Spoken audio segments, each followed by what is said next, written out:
Good morning, MBU. Welcome to Timeline and welcome back for another semester. I'm Madelyn Shotton. And I'm Rachel Fallon. Thank you for joining us. So how was your summer? My summer was really good. I spent some time with family, went on a couple small trips, so it was really good. Sounds super exciting. Did you get a chance to see the Amish project? Sadly, no. And if you didn't get a chance to see it either, here's Haley Sandvoss with a recap.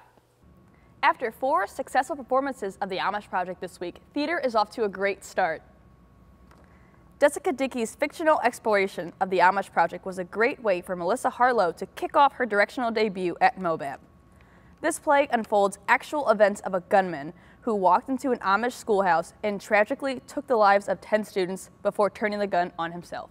What is truly radical about this story is that the Amish community, immediately following the shooting, they arrived at his wife's house and they brought food and money and forgiveness and compassion and grace and love. Wow, what a truly powerful story. Be sure to catch the next performance, Little Shop of Horrors, that runs September 27th through the 30th. If you have a prayer request, the Office of Faith and Service will be offering a time for everyone to come together to pray. Every first Wednesday of the month, a time of prayer will be held at noon in Pillsbury Chapel.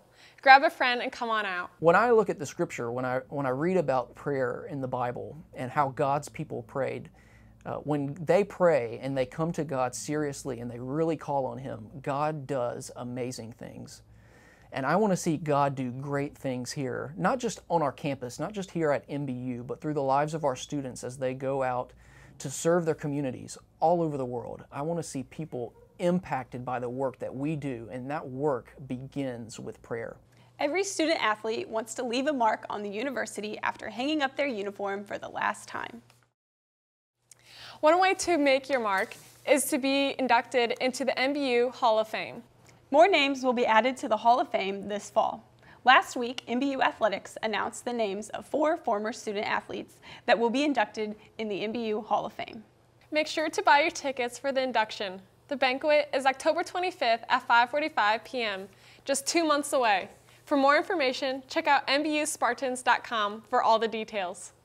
There were a lot of things happening this week in sports. Women's volleyball with a notable accomplishment, soccer with some heartbreaking news, and football back in action. And here's Colin Baillie with sports news. Thanks, Rachel. With week 2 all wrapped up on campus, all fall sports are back in full swing. We're gonna hop right into it. Let's take it to the court. Let's start with volleyball. The ladies took the trip out to Columbia, Missouri to compete in the Hampton Inn Classic. They had 2 games. The first game was against Mid-American Nazarene University. The Spartans were too much as they swept the Pioneers in straight sets. Game 2 was a little different. It was a matchup between Taylor University and MBU. It started off in set 3, tied 1-1. From there on, the Spartans took 2 sets in a row to close out and finish the tournament 2-0. Let's give a shout out to last week's Spartan Athlete of the Week, Madelyn Moran. She led the Spartans to a 5-0 trip down in Florida with 50 kills.